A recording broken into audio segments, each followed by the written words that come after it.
cette audition de Martin Bouygues. Monsieur le Président, Président directeur général du groupe Bouygues, merci d'avoir accepté, depuis d'ailleurs plusieurs semaines, de venir à notre rencontre. Bon, c'est, Monsieur le Président, un jour un peu agité dans cette maison. Il y a, parallèlement à notre travail en commission, beaucoup de mouvements dans l'hémicycle. Donc certains collègues vont faire des allers-retours, mais enfin, ceux qui suivent nos travaux sur Internet en direct auront, eux, un fil conducteur cohérent. Monsieur le Président, vous êtes parmi les grands entrepreneurs de ce pays. Vous êtes patron d'un groupe qui a su se lancer depuis de nombreuses années dans ce qu'on appelle la diversification, pour ne pas mettre tous les œufs dans le même panier. De la maison de maçon qui demeure, vous êtes allé sur la télévision, sur les télécoms, sur Alstom, là on fait de l'énergie. Et donc vous avez de fait dans l'actualité une place de choix. Et donc je souhaiterais, si vous en êtes d'accord, qu'on puisse aborder un certain nombre de sujets. Si je parle du BTP d'abord, vos filiales nous disent, il nous faut remonter, que les banques seraient actuellement extrêmement frileuses pour accompagner l'investissement de l'accession à la propriété et à la construction. Je ne sais pas si tout ça est vrai, mais on a des remontées. Il y a de l'argent dans les banques, mais il semblerait qu'il y ait de moins en moins de prêts qui soient distribués aux particuliers sur cette question. Il y a peut-être d'autres raisons. Je ne sais pas si vous avez un regard là-dessus, mais bon, le Premier ministre et le gouvernement, je crois, et toute l'Assemblée sont très mobilisés sur la question du bâtiment et du logement. Quand le bâtiment va, tout va, ça fait partie des proverbes qui demeurent une vraie réalité.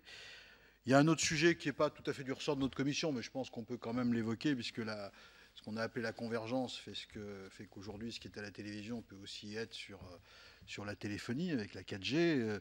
C'est l'avenir de LCI, Jeanne Info payante, qui se bat pour obtenir d'être, comme ses consoeurs, iTélé et BFM, diffusée gratuitement. Donc peut-être que vous pourrez nous dire aussi quelle est l'évolution de ce dossier.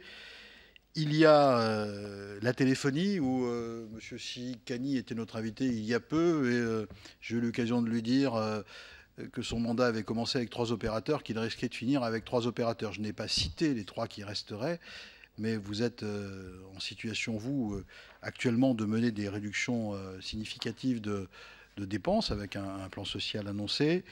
Vous êtes convoité par les uns et les autres. On parle de Free, on parle d'Orange. Vous avez depuis toujours dénoncé que le nouvel entrant cassait un petit peu le modèle économique. On peut se demander d'ailleurs si vous n'êtes pas en train de le faire aussi de votre côté sur le téléphone fixe. Enfin, ça fait partie des questions qui pourront vous être posées, sur lesquelles vous pourrez réagir. Et puis, il y a cette actualité que notre commission a largement suivie et commentée, qui est l'avenir de Alstom, avec finalement un atterrissage soutenu par le gouvernement et General Electric, avec un week-end où on a beaucoup parlé de vos négociations avec le gouvernement pour que votre participation au capital puisse demeurer pour partie et être achetée pour une autre partie. Voilà, une actualité, Monsieur le Président, extrêmement dense, intense, sur tous les fronts. Vous n'êtes épargné nulle part, mais vous avez quand même la clé de 3 solutions d'avenir. Et donc, à la fois en entrepreneur respecté, accompli et constant. Et on sait aussi que vous avez une parole assez libre et vous parlez assez cash, si je puis dire. Donc, je souhaite que cette audition puisse être l'occasion pour nous tous d'être dans la clarté la plus totale sur la manière dont vous voyez les différents avenirs que je viens d'évoquer, parce que tous nous paraissent très importants. Il n'y a aucun des secteurs sur lesquels vous êtes qui n'a pas, en termes d'emploi, de performance économique, sa raison de ne pas être choyé. Monsieur le Président, je vous laisse la parole. Monsieur le Président, Mesdames et Messieurs les députés, d'abord je voudrais vous remercier de votre invitation. Bien sûr, je suis très honoré de m'exprimer devant la Commission des affaires économiques de l'Assemblée nationale. Mais je voudrais saisir cette occasion aussi pour vous rendre compte de la situation économique de plusieurs secteurs de notre économie dans lesquels le groupe Bouygues est actif. Sur les métiers traditionnels de Bouygues, la construction et les routes, nous disposons d'une très bonne visibilité sur l'activité pour l'année en cours, mais cela, c'est grâce à nos carnets de commandes, ce qui est rassurant, mais surtout nos carnets de commandes à l'international. Au premier trimestre, les prises de commandes dans nos activités de BTP sont en effet en baisse de 11% en France, ce qui est important. Et nous ne voyons pas de signe d'amélioration sur le second trimestre. Nous attendons bien sûr beaucoup des dispositions que va prendre le gouvernement dans ce sens. Dans le domaine de la construction routière, il est traditionnel que les collectivités locales passent peu de commandes pendant la période électorale. Cependant, les appels d'offres auraient dû reprendre avec l'arrivée des nouvelles équipes municipales et là aussi, notre filiale Colas ne voit pas la reprise attendue. Nous attendons en conséquence une baisse significative des prises de commandes en France dans la construction et dans la route. Notre groupe parvient à compenser ces difficultés par de remarquables performances à l'international. Nous sommes présents dans plus de 60 pays, nous sommes actifs dans le monde entier où on nous confie la réalisation d'ouvrages de très grande ampleur faisant appel aux compétences exceptionnelles développées par les équipes de Bouygues. C'est heureux en termes économiques, bien sûr, même si pour des raisons évidentes, cela reste quasiment sans impact sur l'emploi en France, qui lui est évidemment plus touché par la situation française. Concernant le logement, secteur sur lequel nous sommes fortement présents à travers Bouygues Immobilier, qui est le premier opérateur ou premier ex-aequo suivant les classements en France, et nous constatons également une situation dégradée. En matière de télévision, même si TF1 réussit de très belles performances, et je salue d'ailleurs les performances également de l'équipe de France de football, qui dope les audiences, on ne peut que s'en réjouir, eh bien malgré cela, le marché publicitaire reste médiocre, déprimé, et c'est le reflet malheureusement de l'inquiétude des annonceurs face à une demande insuffisante. Mais c'est bien entendu le sujet des télécoms qui concentre toute mon attention, sur lequel il me paraît nécessaire de vous dire franchement les choses. Le sujet est lourd, grave, dans le contexte de l'annonce de réduction des effectifs à laquelle nous avons été contraints il y a malheureusement quelques jours. Mon opinion est simple. J'ai le sentiment d'être tombé dans un traquenard. Je ne conteste pas l'attribution d'une 4e licence, même si ce n'est sans doute pas la meilleure idée qu'a eue le gouvernement de l'époque. C'est un choix du gouvernement qui a été débattu au Parlement, je le respecte donc. En revanche, les conditions accordées au nouvel opérateur pour entrer sur le marché et se développer ont été catastrophiques pour le marché, et je crois qu'aujourd'hui, plus personne ne peut le contester, les résultats sont malheureusement là pour le démontrer. Tout a reposé sur une erreur d'analyse. Le régulateur a agi comme si le marché du fixe et celui du mobile étaient distincts et qu'ils n'entretenaient pas de rapport l'un avec l'autre. Il a totalement sous-estimé le fait que le nouvel entrant sur le mobile utiliserait la puissance et ses marges exceptionnelles dans le fixe pour détruire le marché mobile. Par ailleurs, il a été accordé au nouvel entrant des avantages considérables. Souvenez-vous, la réduction incroyable du prix de la licence, l'itinérance abusivement élargie de la 2G à la 3G et laisser en dehors de toute régulation les règles de calcul de la couverture détournées de leur esprit, et j'en passe. Il y a eu de la part du régulateur une multiplication très forte et sans limite, et sans vous en rendre compte, des avantages concurrentiels ainsi attribués. Les 3 opérateurs historiques ont rencontré d'importantes difficultés, et en particulier le plus petit d'entre eux, Bouygues Telecom. Nous avons tenté dans un premier temps de parler avec l'ARCEP, le régulateur, pour lui montrer qu'il n'était pas possible de continuer ainsi et que la régulation devait aussi se préoccuper d'équilibrer le marché pour éviter qu'il ne s'autodétruise. Nous avons eu en face de nous un régulateur surtout préoccupé de démontrer qu'il avait toujours raison dans ses choix et que c'était cela le plus important. Le bilan aujourd'hui est lourd. Aucun bilan chiffré, précis et exhaustif n'existe. J'estime pour ma part que sur la totalité de la filière télécom, ce sont probablement environ 50 000 emplois qui ont été détruits. Je constate que ce chiffre d'ailleurs est celui proposé par les syndicats. Je dirais que c'est probablement un cas unique depuis la Seconde Guerre mondiale pour un secteur qui, comme le secteur des télécoms en dehors des équipementiers, n'est pas soumis à la concurrence internationale. C'est quand même un drôle de choix. Les opérateurs ont globalement perdu 3 milliards d'excédents bruts d'exploitation, ce que nous appelons l'EBITDA dans notre jargon, entre 2010 et 2013, qui représente plus d'1 milliard de pertes d'impôts sur les sociétés au profit de l'État français. 3 groupes du CAC 40 sont en difficulté évidente et ne peuvent plus investir pour se développer tant en France qu'à l'international. Oui, je pense que tout cela est profondément choquant.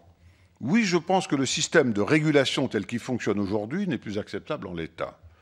Alors, comment sortir de cette situation? Le point essentiel est évidemment de mettre fin à l'itinérance 3G dont bénéficie le nouvel entrant sur le réseau d'Orange. Le gouvernement a interrogé l'autorité de la concurrence il y a bientôt 2 ans. Dans un avis d'une extrême clarté, l'autorité a exposé son analyse. L'itinérance était utile et nécessaire à l'ouverture du marché, elle devient un danger si elle se prolonge sans limite. C'est bien le cas aujourd'hui. Elles permettent en effet au 4e opérateur de sous-investir volontairement dans son réseau et de bâtir ainsi des prix de détail non réplicables. Tout le monde se satisfait de la baisse des prix, certes, mais les opérateurs sont entraînés dans une guerre des prix qu'ils ne peuvent pas assumer. L'autorité de concurrence conclut son analyse en recommandant précisément que l'itinérance 3G soit progressivement éteinte par zone du territoire avec une logique simple. Quand Free prétend couvrir une zone, alors il n'a plus besoin du réseau d'Orange, l'itinérant doit donc naturellement stopper. L'autorité de concurrence a même pris soin dans son avis de bâtir une méthodologie qu'elle remet entre les mains de l'ARCEP en lui recommandant de s'en servir. Que s'est-il passé depuis? Rien. L'ARCEP a laissé cet avis comme une lettre morte. Nous avons écrit à plusieurs reprises au régulateur, l'ARCEP, pour lui demander ce qu'il comptait faire. Nous avons écrit en juin 2013, puis en février 2014. Savez-vous ce que fait l'ARCEP quand une entreprise lui écrit sur des sujets aussi importants, d'organisation de son marché, alors que le marché est en crise, pour lui demander sa position et son action? Eh bien, c'est simple. Non seulement elle ne fait rien, mais elle ne répond même pas à nos courriers. Pas le moindre mot, le silence total. Je trouve ça parfaitement inacceptable. Il a fallu que nous portions tout cela devant le Conseil d'État pour que, curieusement, nous finissions par recevoir une réponse. Et savez-vous quelle est la réponse? L'ARCEP nous dit qu'elle n'est pas compétente sur l'itinérance et que si nous avons des choses à demander, il faut faire un recours devant l'autorité de la concurrence. Vous l'avez compris, c'est une espèce de retour à l'envoyeur. Moi, je considère qu'on se moque du monde. Un dernier mot encore concernant le régulateur. J'ai lu que, s'exprimant devant vous il y a quelques jours, le président de l'ARCEP a déclaré en effet qu'il y avait sans doute lieu désormais de considérer le marché et de supprimer l'opérateur le moins important, Bouygues Télécom. Je le cite. Je suis évidemment extrêmement révolté et choqué par ces propos. Selon quels critères le président de l'autorité de régulation des télécoms juge-t-il que Bouygues Télécom est l'opérateur le moins important? Quel cynisme! Lui qui a été personnellement un régulateur militant du marché à 4, dont l'action a tout entière été dirigée par une seule idée, la défense du 4e, quoi qu'il en coûte, lui qui a même nié et qui nie encore les insuffisances du 4e, il dit aujourd'hui benoîtement qu'il faut revenir à 3. C'est pour le moins choquant. Mais de qui se moque-t-on? Nous verrons bien ce que réserve l'avenir, mais en tout état de cause, cette décision ne revient pas au président de l'ARCEP. Puisque je suis devant vous, les représentants de la nation, je voudrais en profiter pour vous faire une ou deux suggestions, si vous me permettez. Il se trouve que dans ma vie professionnelle, qui est maintenant malheureusement assez bien remplie, j'ai eu l'occasion de fréquenter d'autres régulateurs dans d'autres activités et dans de nombreux pays à travers le monde. Là où cela fonctionne le mieux, c'est là où le politique a imposé une régulation réellement économique, en exigeant des régulateurs la justification des choix qu'ils font et en les contrôlant. Les organismes de régulation doivent avoir recours à des cabinets privés, internationaux, spécialisés, renouvelés régulièrement par appel d'offres, et ils doivent conduire de vraies études avant de prendre des décisions structurantes, ça paraît évident. Quand je demande à l'ARCEP d'avoir connaissance des études préalable avant l'introduction d'une 4e opérateur, on me répond qu'il n'y en a eu aucune. Eh bien, moi, je pense que tout cela est simplement terrifiant. et que si rien ne change, c'est bien inquiétant pour notre avenir. D'une manière générale, qui décide de quoi et en fonction de quels critères économiques? Est-ce que le gouvernement sous votre contrôle, vous les représentants de la nation, ou est-ce des organismes de régulation indépendants, jamais responsables, jamais coupables, pour paraphraser cette formule célèbre? En un mot, j'ai une question à vous poser. Qui régule le régulateur? Je voudrais enfin dire un mot sur le dossier Alstom, puisque vous l'avez évoqué. Nous sommes parvenus à un accord avec l'État. Je l'avais dit, nous n'étions pas vendeurs de nos parts dans Alstom, mais j'ai veillé à ce que nous puissions avoir un accord avec l'État qui permette à l'alliance avec General Electric de se réaliser tout en préservant les intérêts de Bouygues, car nous pensons qu'Alstom sortira renforcé après réalisation de ces opérations. Voilà, c'est les propos que je tenais à vous dire avant de répondre à vos questions, Monsieur le Président. Merci, Monsieur le Président. Merci d'avoir embrassé la totalité des sujets que j'avais évoqués dans mon introduction. Effectivement, l'expression de mes collègues sera certainement, elle aussi, assez large sur tous ces sujets, chacun faisant le choix de mettre l'accent sur tel ou tel. Je propose, chers collègues, qu'on essaye en 2 minutes chacun, parce que voilà, on n'a pas de prise de parole des groupes en tant que tel dans une audition de ce type-là. Monsieur Fasquelle pourrait commencer peut-être. Merci, Monsieur le Président. Écoutez, je suis quand même surpris par ce que vous venez de dire. Alors, vous parlez cash, mais aussi vous parlez cash. Quand vous dites qu'Alstom va sortir renforcé de cette opération, c'est quand même une vaste plaisanterie. On sait très bien que les turbines à gaz ont été vendues, les turbines vapeur pour 100%, la maintenance, Thermal Services, à hauteur de 100% également. Donc, GE s'est emparé de ce qui l'intéressait dans General Electric, sauf peut-être l'activité grid qui reste dans Alstom. Enfin, la conséquence de cette opération, c'est quand même le démantèlement d'Alstom, le fait que General Electric s'est emparé des activités les plus intéressantes, laissant alors à Alstom, dont vous-même à hauteur de 30%, 100% de l'activité transport et 50% de l'activité grid, 50% de l'activité power et puis 50% de l'activité Nuke Steam France. Mais quand on regarde le résultat, c'est vraiment pas très glorieux. Et moi, je suis très inquiet quant à l'avenir de ce qu'il reste aujourd'hui d'Alstom, y compris la branche transport. Quelles sont d'ailleurs vos intentions à ce sujet? Vous avez un partenaire russe. Est-ce que la deuxième étape, ce n'est pas que ce partenaire russe s'empare en fait d'Alstom Transport? Mais on voit bien, et moi je suis très très inquiet, qu'à l'échéance de 3, 4, 5 ans, il ne restera plus rien, malheureusement, de ce fleuron de l'industrie française, et vous emportez une part de responsabilité. Alors vous dites que vous n'étiez pas vendeur, alors pourquoi vous n'avez pas investi? Pourquoi vous n'avez pas cherché d'autres solutions? Pourquoi vous n'avez pas fait en sorte que Alstom vive plutôt d'en arriver à ce résultat? Moi je pense que vous étiez au contraire vendeur d'Alstom Énergie d'un côté, vendeur d'Alstom Transport de l'autre, pour récupérer l'argent que vous avez mis à un certain moment dans cette belle entreprise. Et à ce sujet, on se pose aussi d'ailleurs un grand nombre de questions. Il va y avoir des dividendes exceptionnels. À qui vont revenir ces dividendes exceptionnels? Est-ce que c'est à vous? Est-ce que c'est à l'État? L'État a promis de vous racheter vos actions. Vous voulez les vendre, vous, à hauteur de 35 € de l'action, partant du prix auquel vous les avez achetées.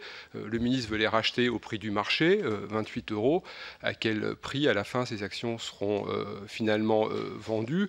Est-ce que vous pouvez nous dire ici, enfin, puisque vous n'étiez pas vendeur, que vous avez découvert la vente d'Alstom à General Electric dans la presse comme nous? Et est-ce que vous pouvez vraiment nous dire aujourd'hui que c'est M. Cron qui a décidé tout seul de cette vente d'Alstom à General Electric? Ce qui est le cas, c'est extrêmement grave et ça interroge le législateur que nous sommes d'ailleurs, parce que ça voudrait dire qu'il y a toute une série d'actionnaires, y compris des actionnaires majeurs, ont été mis devant le fait accompli, ce qui ne me semble pas non plus une bonne chose. Voilà, merci. Merci. On va reprendre trois intervenants, Monsieur le Président, comme ça vous laisse le temps de préparer les réponses nombreuses. Corinne Erel.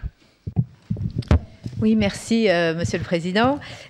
Donc moi, je voulais évoquer à la fois les difficultés, je suis désolée, je suis arrivée un petit peu en retard, les difficultés que rencontre votre filiale Bouygues Télécom et effectivement l'évolution du marché des télécommunications qui peine à retrouver des relais de croissance depuis environ 2 ans et demi. Concernant la régulation, nous avions ici en commission des affaires économiques l'année passée produit un rapport sur la régulation demandant effectivement 2 choses. Un, pointant effectivement le manque d'études d'impact qui avait été faite à l'occasion de la décision d'octroi d'une 4e licence, mais également une demande de clarification des compétences en matière de télécommunications entre d'une part l'État et d'autre part le régulateur, mais également une demande de hiérarchisation des objectifs de la régulation. Donc ce point-là est important et j'aurais voulu vous faire réagir sur cet aspect-là. Deuxième aspect, comment avez-vous ou réagissez-vous aux dernières annonces de la Commission européenne sur les plafonds tarifaires ? Il y a eu une annonce qui est parue, j'ai lu un article ce matin, je crois, donc qui va effectivement vers une baisse, continuer à baisser les prix, notamment sur le roaming, etc. Donc votre également regard sur le marché télécom européen et l'orientation de la politique en la matière. Ensuite, concernant votre stratégie sur le fixe et le mobile, face effectivement à une concurrence qui est de plus en plus exacerbée sur le marché français, votre stratégie, me semble-t-il, repose de plus en plus elle-même sur une baisse des prix, à la fois dans le mobile, à la fois sur le fixe. Et là, ça va être la même question, c'est-à-dire quel est l'impact sur la filière, quand j'entends effectivement à la fois emploi au sein des opérateurs, mais sur l'ensemble de la filière et notamment les sous-traitants, où on a du mal effectivement à chaque fois à évaluer l'impact de ces politiques-là. Et pour nous, il faut toujours raisonner en termes de filière pour avoir une appréciation. Comment expliquer également que le refarming 1800 n'est pas en quelque sorte réussi à produire des effets, en tout cas de relance et d'effets de levier sur le mobile.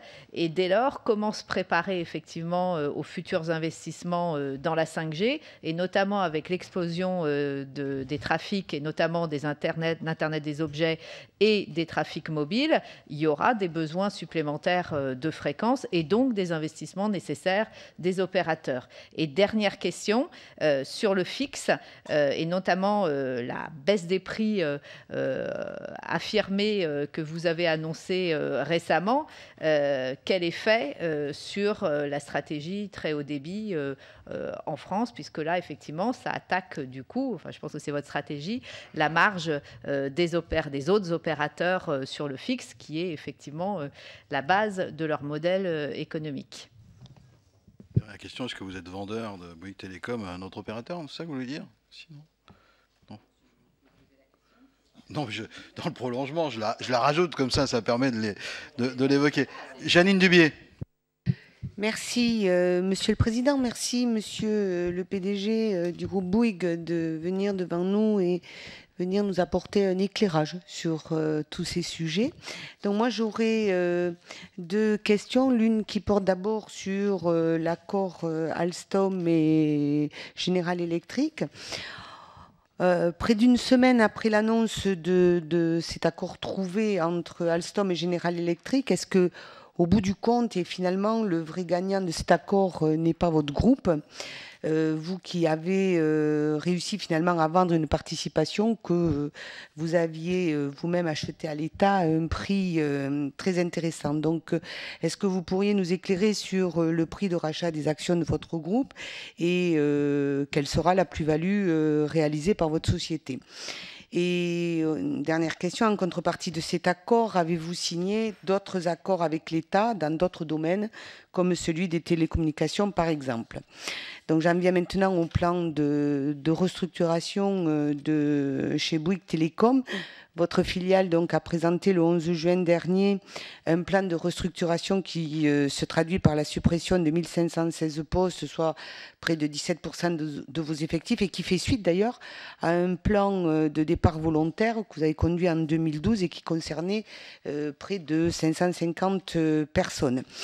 Donc, est-ce que cette annonce, en fait, est réellement la volonté de Bouygues Telecom de faire rapidement évoluer son modèle économique pour continuer à rester un opérateur sur le champ des télécommunications?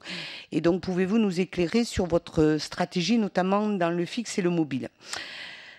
Comment comptez-vous assurer votre indépendance face à une concurrence de plus en plus importante, et quelles sont vos ambitions en matière de très haut débit? Voilà, merci. Monsieur le Président, déjà trois collègues qui vous ont posé des questions avec le doigté qui qualifie généralement les échanges dans cette commission. Donc, si vous voulez bien y répondre. Très bien. Tout d'abord, la question sur Alstom. Il ne faut pas oublier le fond du problème. Pour Alstom, le fond du problème, c'est une analyse qui a été faite avec, je crois, beaucoup de calme et de pertinence par Patrick Cron, qui consistait à conclure que si on ne bougeait pas, Alstom seul ne pouvait pas continuer à être viable. C'était ça l'analyse. Alors, à partir de là, quand vous avez ce genre d'analyse, vous avez plusieurs solutions. D'abord, il faut avoir le courage de faire cette analyse, c'est-à-dire, c'est jamais très agréable de regarder des situations désagréables. Et là, c'était le cas. Et à partir de là, vous avez deux solutions. Vous passez à l'action quand les choses sont possibles, ou vous attendez d'avoir été dans le mur. Par tempérament, Patrick Cron est un homme d'action, vous l'avez reçu ici, vous le connaissez. Il a souhaité prendre les devants et rencontrer différents acteurs. Dans ces métiers-là, les grands opérateurs se rencontrent à l'occasion de conférences internationales et autres. Il connaît parfaitement le président de Mitsubishi, de Siemens, de General Electric ou d'autres. Il a commencé des discussions, nous en avons parlé, pas très très longtemps avant que ça fuite dans la presse aux États-Unis. Ça a été la discussion, la négociation avec General Electric, ça n'a pas duré des mois, ça a duré des jours, mais pas des mois. Ça a été assez rapide. Il a souhaité trouver la solution qui lui semblait, ou proposer au conseil d'administration, qui lui-même le proposera aux actionnaires en assemblée générale, trouver une solution qui préserve au mieux les intérêts d'Alstom en France. C'est le cas. Alors le gouvernement, à travers son action, a amendé cette négociation pour l'intensifier, préserver un certain nombre de champs, mais le Alstom en l'état, nous avons jugé, Patrick Cron et le conseil d'administration ont jugé qu'il fallait bouger, faute de quoi cette entreprise connaîtrait des très graves difficultés. C'était d'ailleurs la difficulté que nous avons rencontrée. Et moi, quand le gouvernement m'a dit « mais si les ventes, si Bouygues ne veut pas vendre ses titres au gouvernement, nous refuserons l'accord », moi, il m'a semblé que c'était une responsabilité qu'en tant que président de Bouygues, je ne pouvais pas accepter. Et donc, bien entendu, j'ai dit « écoutez, puisque vous le souhaitez, on vous mettra à votre disposition, on vous cédera les titres que vous souhaitez ». Le gouvernement aurait très bien pu l'acheter au fil de l'eau par ailleurs. C'était une possibilité.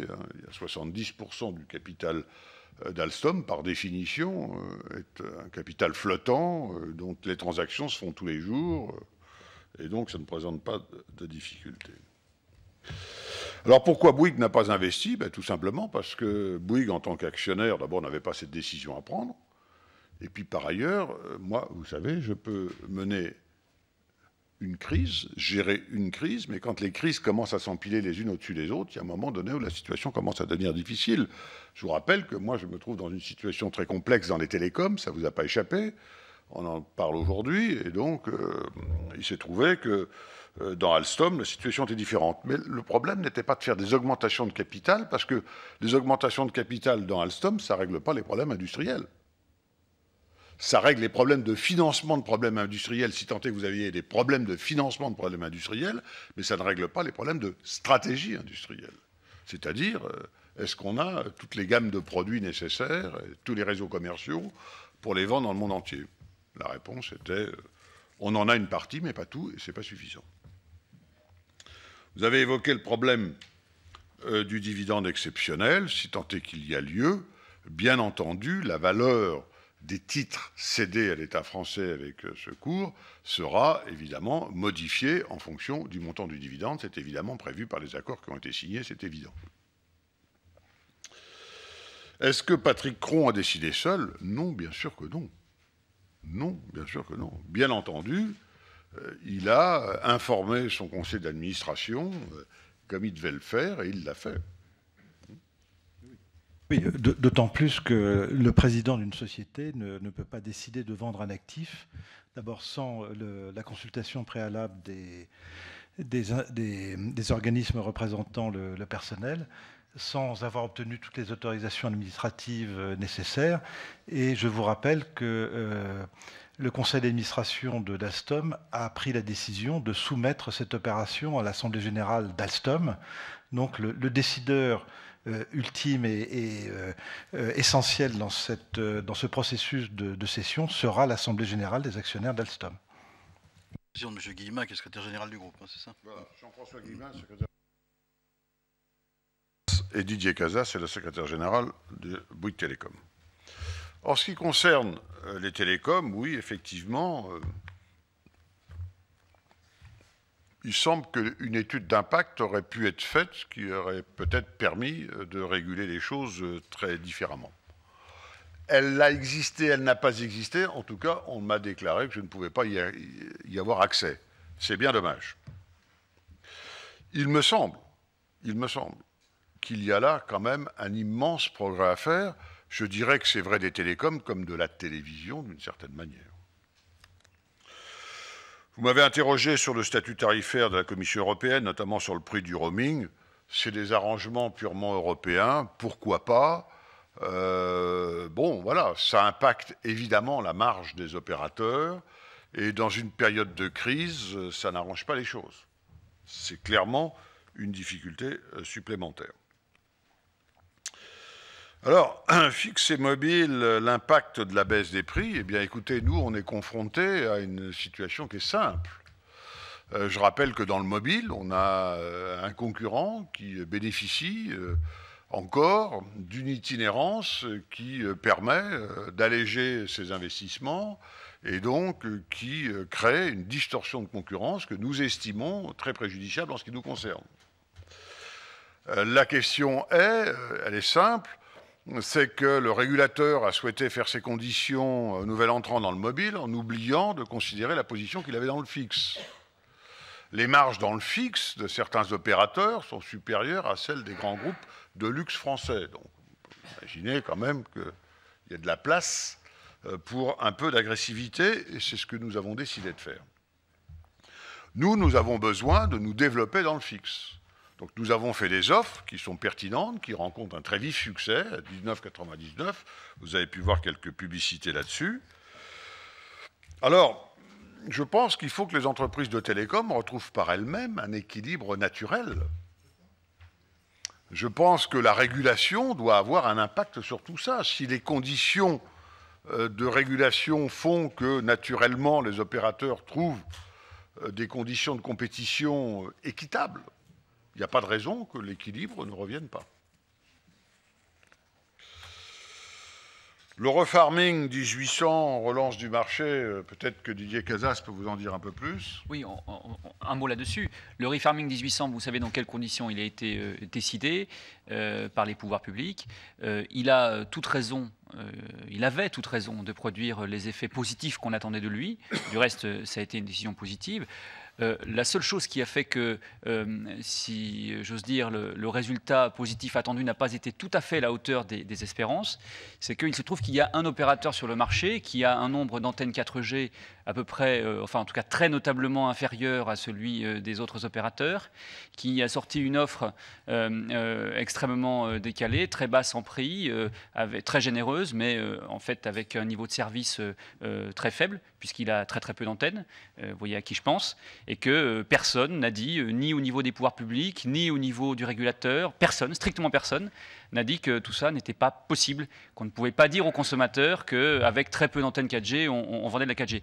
Donc effectivement, c'est ça le sujet. Le refarming 1800 est une décision positive, elle n'a malheureusement pas délivré tout ce que nous attendions d'elle. Pour poursuivre, Madame, sur vos questions sur Alstom, je rappelle que quand nous avons acheté les titres, d'abord c'était avant la crise, 2008-2009, donc c'est une situation différente. Nous avons dû déprécier chez Bouygues dans nos comptes de manière très significative la participation Alstom. Ça a généré 1,5 milliard d'euros de pertes dans les comptes de Bouygues en 2013, je ne dis pas de bêtises. Et donc, bien sûr, c'est une participation difficile à gérer. Est-ce qu'il y a eu, j'ai lu comme vous, un certain nombre d'allusions faites à des accords qui auraient été négociés entre l'État et Bouygues sur des compensations? Je vous rassure, rien de cette nature n'a été fait, ni dans les télécoms, ni dans la télévision, ni dans le BTP, ni Dieu sait où. Ce n'est absolument pas le cas. Moi, j'avais une obsession dans cette affaire. Par tempérament, je suis un industriel. Par goût, je suis un entrepreneur.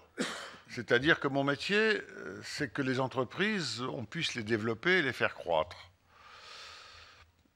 L'avenir d'Alstom est une vraie préoccupation. Et donc, je ne voulais pas que par une décision que je puisse prendre, je bloque cette opération avec General Electric, parce que pour le coup, la situation d'Alstom serait vraiment très problématique. Et donc, il fallait absolument que je facilite, autant que faire se peut, cette opération. C'était le cas. Alors, vous avez évoqué évidemment le problème du plan de restructuration. Je vais vous dire ce que je pense. Je pense que quand le régulateur prend des décisions de régulation aussi importantes, qui changent le modèle économique des entreprises qu'il régule, il me semble que l'État devrait en assumer la responsabilité. Ça me paraît évident. On change la règle du jeu. Il n'est pas illogique de penser que l'État assume ses responsabilités. Là, en l'occurrence, on est obligé de changer brutalement de modèle économique. C'est 1500, un plan de restructuration qui va toucher 1500 personnes. Nous avons déjà fait un premier plan, vous l'avez rappelé, en 2012, qui a touché 550 personnes. Sur ce premier plan, je peux vous donner une information, parce que je m'en suis préoccupé pas plus tard qu'hier.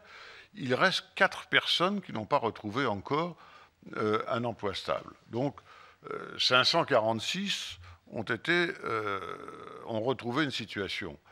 Mais je trouve ça, Bouygues n'est pas du tout un groupe qui a une tradition sociale agressive, dure, difficile. Au contraire, on a toujours fait d'énormes efforts pour préserver la situation de l'emploi et un bon climat social dans notre groupe. Et moi, je vais vous dire, pour moi, c'est un truc horrible. C'est la chose la plus terrible que j'aurais fait dans ma carrière. J'ai 62 ans, ça fait 40 ans que je travaille, ça fait 25 ans que je suis président de Bouygues. Honnêtement, je ne m'attendais pas à avoir à subir une situation de cette nature. Voilà. Donc je pense que l'avenir, c'est de préparer Bouygues Télécom dans un univers à 4 opérateurs à être compétitif. Alors est-ce que cet univers très dégradé va obérer les capacités d'investissement des 4 opérateurs sur l'avenir? En tout cas, dans un premier temps, on peut le penser. Bien entendu, j'ai évoqué les destructions de marge d'EBITDA des opérateurs, qui sont considérables, la perte de recettes fiscales pour l'État, qui est elle-même considérable. Donc tout ça, évidemment, aura forcément un impact sur l'avenir. La question qu'on peut se poser, c'est avez-vous été vous-même consulté sur tous ces choix-là? Comment ça fonctionne? Moi, je ne sais pas comment l'État fonctionne, mais je m'étonne. Je suis un peu surpris quand même d'une pareille violence, c'est incroyable. Voilà. Merci, Monsieur le Président. Alors, je vais prendre la deuxième série de questions, pour 2 minutes maximum, chers collègues. Frédéric Massat. Oui, merci Monsieur le Président. Moi, j'aurais une question qui concerne Télécom et une autre concernant Alstom.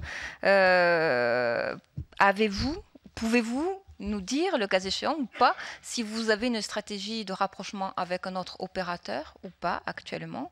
Et ensuite, je souhaiterais vous interroger sur le déploiement de la fibre, notamment sur les zones moins denses. Vous avez déclaré, me semble-t-il, qu'effectivement, vous seriez prêt à contribuer sur les réseaux publics, donc qui sont développés par les collectivités dans forcément des zones moins denses. Donc là-dessus, quel est votre plan? Et enfin, une question sur Alstom concernant le prix de rachat, puisque des chiffres ont été dits.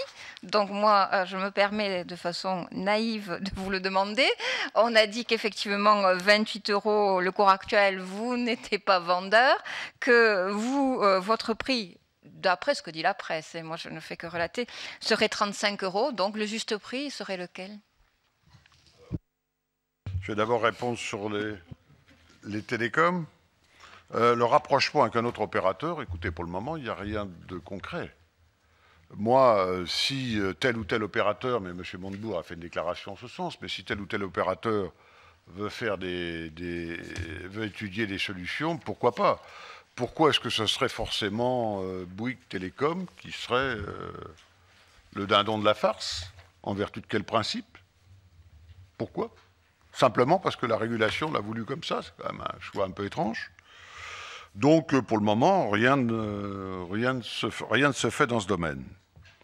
Sur le déploiement de la fibre, je pense que peut-être on peut vous donner quelques informations complémentaires. Quelques informations chiffrées. Bon, aujourd'hui, Bouygues Télécom, nous disposons, au moment où je vous parle, d'un peu plus d'1 million de prises commercialisées FTTH, pour être très précis. FTTH, c'est la fibre donc jusqu'au domicile, hein, pour que les choses soient bien claires, de fibre optique.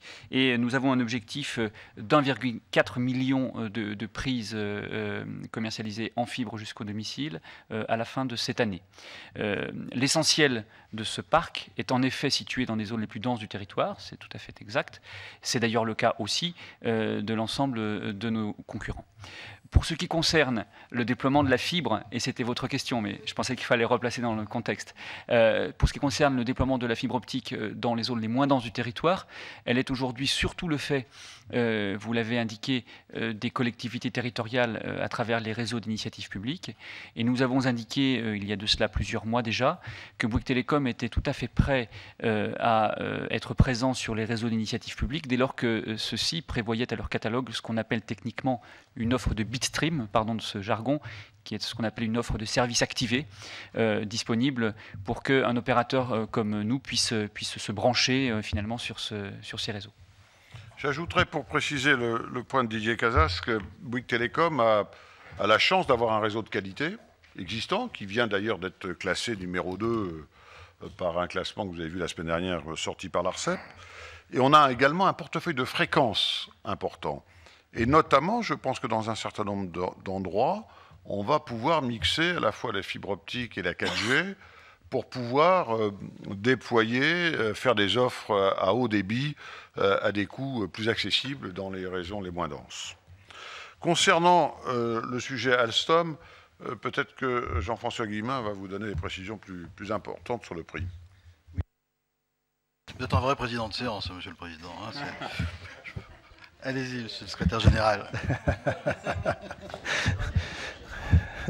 Merci, Monsieur le Président. Alors oui, le prix de rachat, le juste prix, telle était votre question. Alors, quelle a été la position de Bouygues dans cette négociation? Alors, Bouygues a poursuivi 2 objectifs.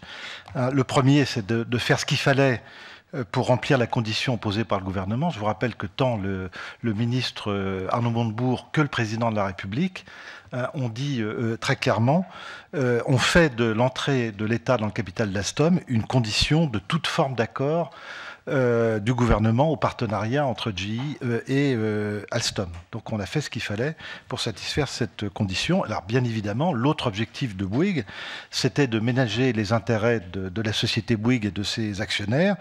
Hein, et notre objectif, ça a été de céder à un prix ne générant pas de pertes pour le groupe Bouygues. C'était aussi simple que ça.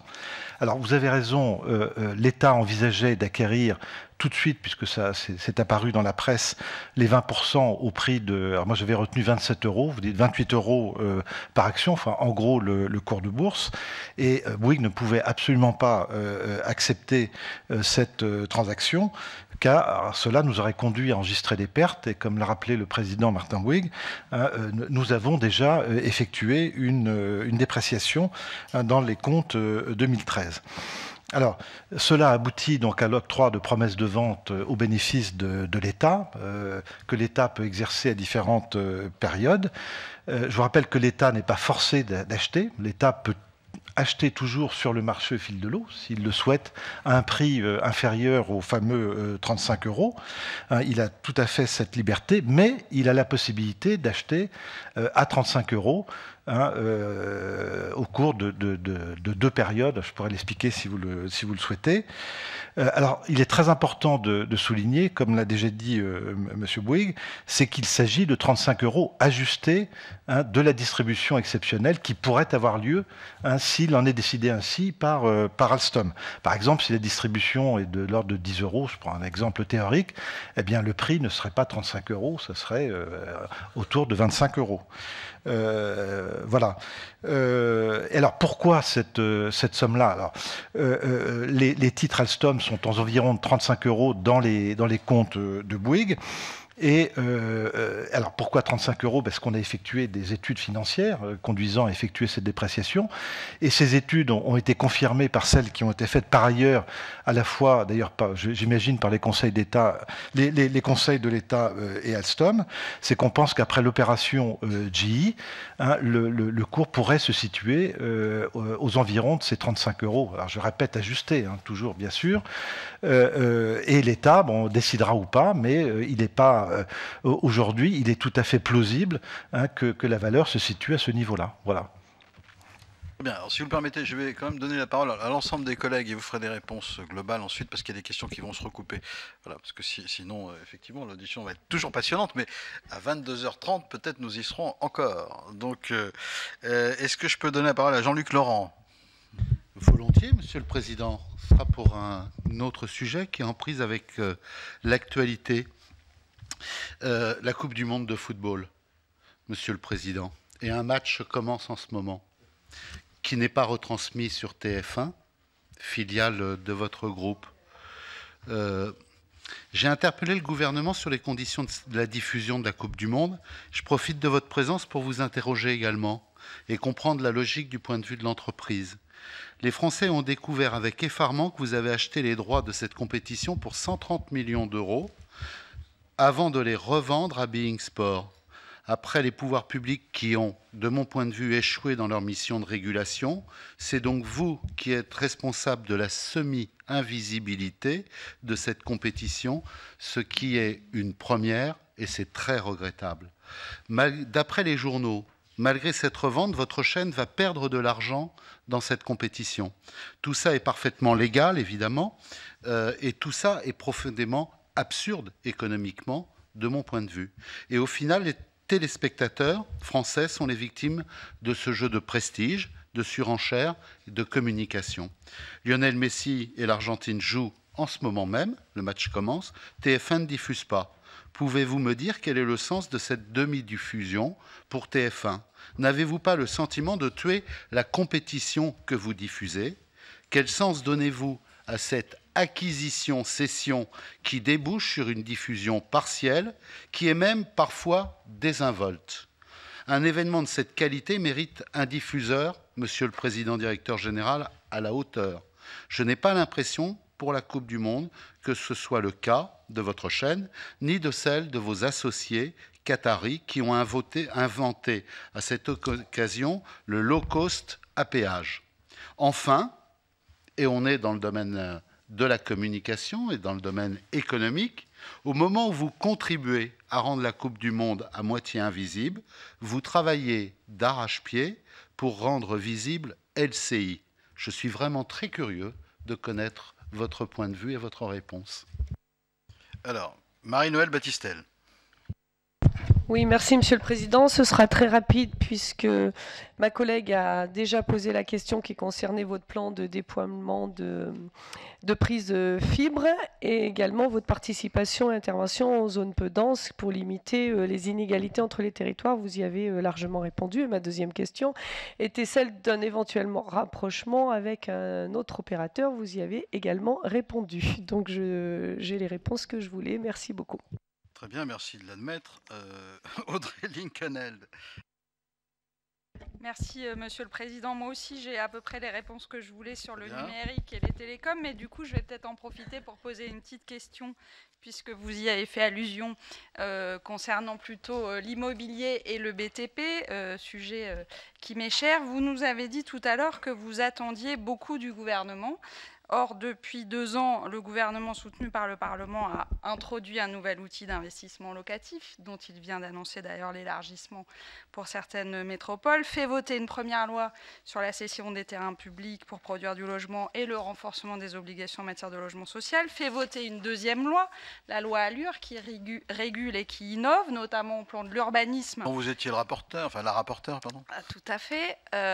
Au plan de l'urbanisme, ce qui permettrait de gagner du temps et là aussi de produire plus vite et plus, sans compter des ordonnances pour faciliter la construction, des mesures de simplification qui sont en cours d'application et de récentes annonces financières dans un contexte budgétaire que chacun s'est tendu. Donc ma question est très directe. Qu'attendez-vous ?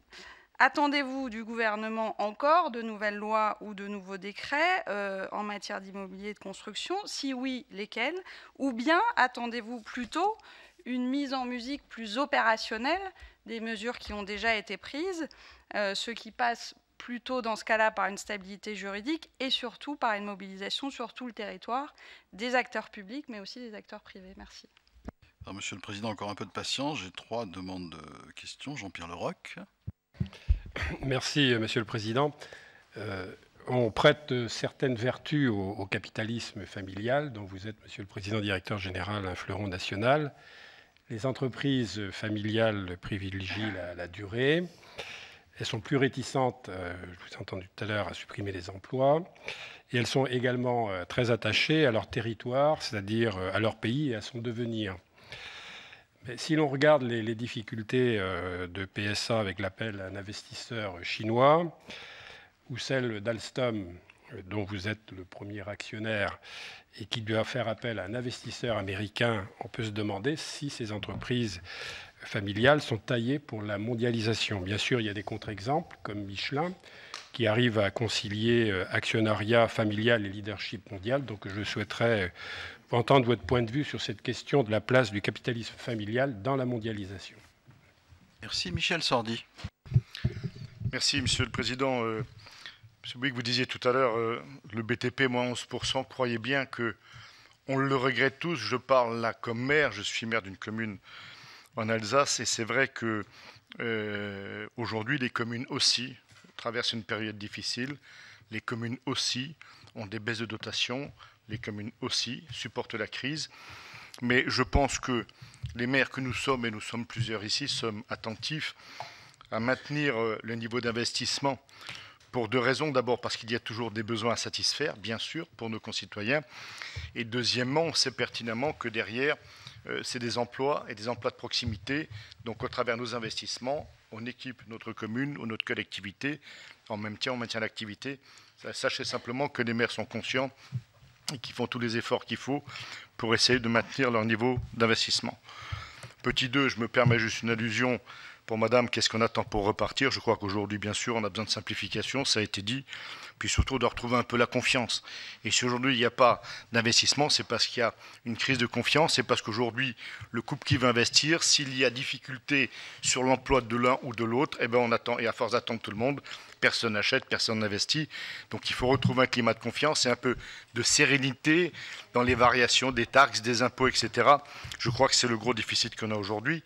Troisièmement, Monsieur le Président, on a dans notre pays 2 gros fournisseurs, un français et un suisse, de matériaux et de ciment qui s'appellent Lafarge et Holcim, qui font un rapprochement. Je voulais simplement avoir votre sentiment sur ce rapprochement de 2 gros fournisseurs, 2 gros majors des matériaux de construction.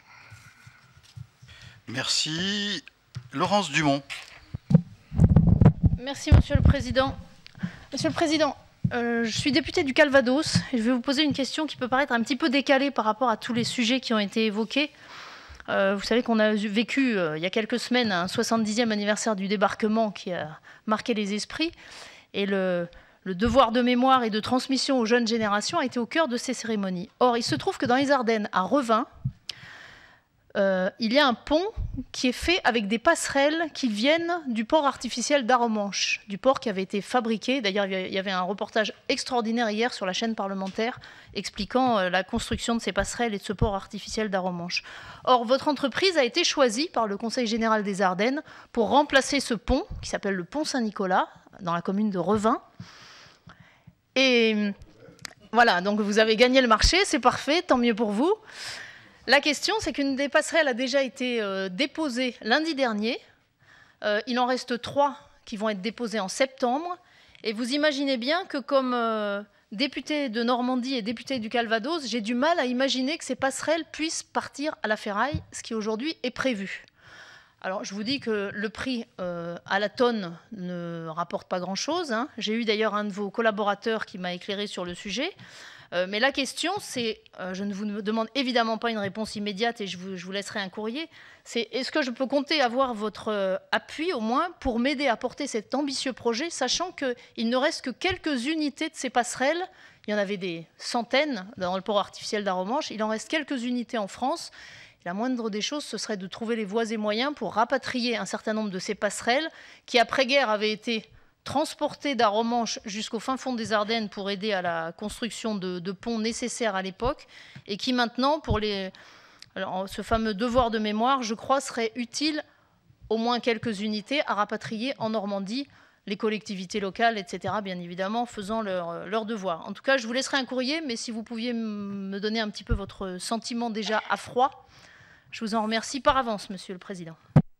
Merci, chers collègues. Vous voyez, Monsieur le Président, on n'est jamais déçu quand on vient dans cette commission. On peut faire un tour d'horizon de toutes sortes de sujets. Le foot, le logement, les infrastructures, le ciment. Excellente question sur le ciment, parce que c'est vrai qu'il y aura de moins en moins de concurrence dans les offres pour les bâtisseurs. Moi, j'ai une dernière question. Je relais en cela la pensée d'André Chassaigne, qui est justement à Cuba, je crois, sans faire... et la question a été posée... Non, mais parce que... Justement, je vais expliquer pourquoi. Laissez-moi terminer. La question a été posée au ministre qui n'a pas répondu effectivement l'autre jour, peut-être était prématuré. Il se retrouve que Alstom gère à Cuba une bonne partie des prestations en matière d'éclairage, je crois, et d'électricité. Et donc, la question qu'il a posée, c'est est-ce que l'accord avec GE va nous faire un syndrome BNP qui fait que, puisque c'est Cuba et qu'il y a un embargo, est-ce que ça va poser des problèmes dans ce contrat? Vous n'avez peut-être pas la réponse, mais enfin, c'est une question qui se pose en effet. Donc, je me permets de vous le signaler en tout cas, pour que peut-être demain, vous puissiez obtenir une réponse, sait-on jamais. Monsieur le Président, voilà, vous avez beaucoup de questions, vous avez sûrement des réponses. Très bien. Sur la télévision... c'est dans ces gros contrats de Coupe du Monde, c'est l'usage de partager l'achat de droits à travers plusieurs opérateurs. Il s'est trouvé que quand il a fallu négocier le prix d'acquisition des droits, c'était TF1 qui a été en première ligne, et puis après, contrairement aux fois précédentes, le service public n'a pas souhaité être partie prenante pour des raisons que je ne connais pas. Je ne suis pas suffisamment au courant du détail de tout ça. Non, Paolini pourrait vous donner ça beaucoup plus en détail que moi, mais c'est l'usage. C'est la manière dont ça se passe d'habitude. La raison, elle est simple, c'est qu'on ne peut pas non plus saturer l'écran de TF1 avec des diffusions de foot en permanence, parce que voilà, il faut qu'on se partage à plusieurs opérateurs. Les prix sont ce qu'ils sont, hein. C'est une compétition mondiale, les prix sont très élevés, ça a été négocié il y a longtemps, hein. J'ai plus ça en tête. Oui, enfin, c'était du temps de Patrick Lelay, donc président, donc c'est assez ancien. C'est d'ailleurs la dernière Coupe du Monde qui faisait partie de cette négociation-là, et ça a été difficile de retrouver un partenaire financier pour porter avec nous cette charge très importante. Vous l'avez noté, ça génère des pertes pour TF1. Il faut bien comprendre qu'entre le moment où ces accords ont été négociés, c'était avant la crise, que le monde a été profondément bouleversé depuis, les équilibres économiques beaucoup changé, et donc c'est difficile. Je note toutefois que les audiences sont meilleures que celles de la Coupe du Monde précédente, alors que la concurrence est plus vive. Donc c'est plutôt bon signe, ça prouve qu'il y a un intérêt réel pour les Français. Alors évidemment, vous me dites, c'est une chaîne payante qui partage la diffusion avec TF1 et que donc, de ce fait, un certain nombre de téléspectateurs ne peuvent pas y participer. Oui, je constate comme vous, mais moi, voilà, je suis pas, j'ai pas la réponse à toutes les questions. Je pense que, en tant qu'actionnaire de référence de TF1, on doit être très attentif à l'avenir de cette chaîne. Vous savez que nous sommes actuellement dans un environnement très perturbé. Les recettes de publicité sont très mauvaises. Le marché est mauvais. La confiance des annonceurs dans leur capacité à vendre des produits est faible. Et donc, pour le moment, le marché n'est pas bon. Vous avez évoqué le cas d'LCI. Sur LCI, oui, bien sûr, on est à la croisée des chemins et nous pensons que, personnellement, j'ai été un des pères fondateurs d'LCI. J'ai pris cette décision avec Patrick Lelay et Étienne Moujotte, il y a 20 ans exactement. Et je ne le regrette pas parce qu'on avait un certain nombre d'objectifs. Il s'est trouvé qu'on n'a jamais pu être diffusé correctement et donc on n'a jamais pu avoir une exposition, comme l'on dit, de LCI que l'on aurait dû avoir pour pouvoir faire de LCI un vrai succès. Les raisons sont multiples, on ne reviendra pas là-dessus, mais la vérité, c'est qu'aujourd'hui, il faut absolument qu'on puisse offrir à LCI une exposition normale pour que cette chaîne trouve sa place normalement dans le paysage audiovisuel français. En ce qui concerne l'immobilier et le BTP, qu'est-ce que nous attendons? Chère madame, nous attendons que le marché reparte. Il y a un certain nombre de dispositions qui ont été prises. La question, c'est de savoir est-ce que ça va produire un effet, est-ce que ça ne va pas produire d'effet. Il s'est trouvé que quand j'étais jeune, j'avais un premier métier que j'ai adoré, c'était construire des maisons individuelles et les vendre. Et donc, c'est un marché que je connais bien, et je connais bien les clients. Pour que l'immobilier marche, il faut qu'il y ait un ensemble de conditions qui soient réunies. Il faut qu'il y ait du foncier à un coût abordable et suffisamment abondant pour que les coûts ne montent pas. Il faut que les acquéreurs puissent trouver des conditions de prêt et des conditions avec l'État qui permettent d'abonder un peu l'accession à la propriété qui se fasse dans de bonnes conditions. Et il faut que les gens aient confiance dans leur propre avenir. Vous n'allez pas vous endetter pendant 20 ans si vous avez une crainte pour votre propre emploi. Et donc, il faut bien reconnaître que la période actuelle, de ce point de vue, n'est pas très encourageante. Donc, j'espère qu'il faut utiliser tous les leviers à notre disposition. L'accession à la propriété, bien sûr. L'investissement locatif, c'est important. Peser sur le coût de la construction, c'est-à-dire est-ce qu'il n'y a pas un toilettage à faire d'un certain nombre de réglementations. Peser sur la lenteur des procédures administratives. Maintenant, un permis de construire, c'est une aventure.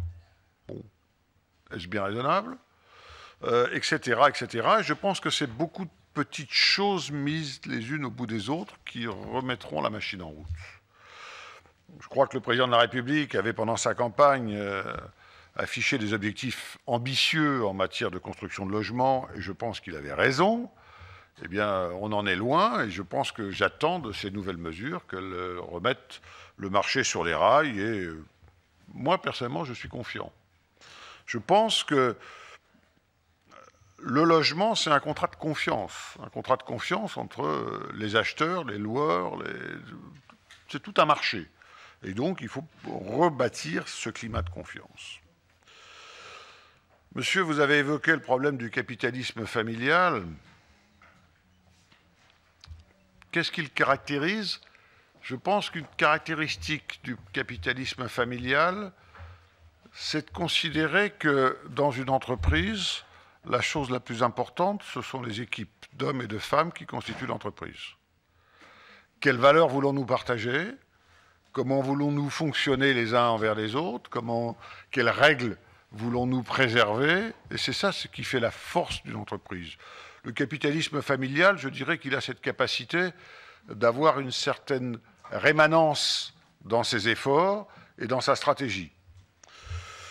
Est-ce qu'il est plus ou moins solide qu'un autre capitalisme? Il est solide dans la mesure où on ne lui fait pas traverser des tempêtes qu'il n'est plus capable d'assumer.